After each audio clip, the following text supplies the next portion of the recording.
Hello friends, welcome to my YouTube channel World News. Subscribe, share and click the bell icon.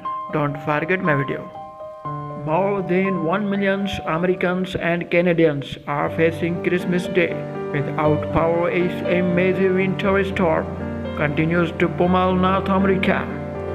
A bomb cyclone when atmospheric pressure plummets has brought snow, strong winds and freezing temperatures.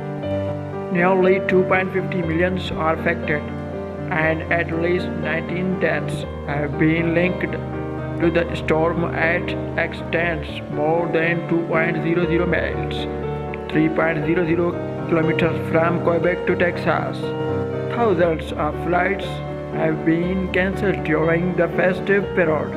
Thank you for watching my video and please subscribe my channel.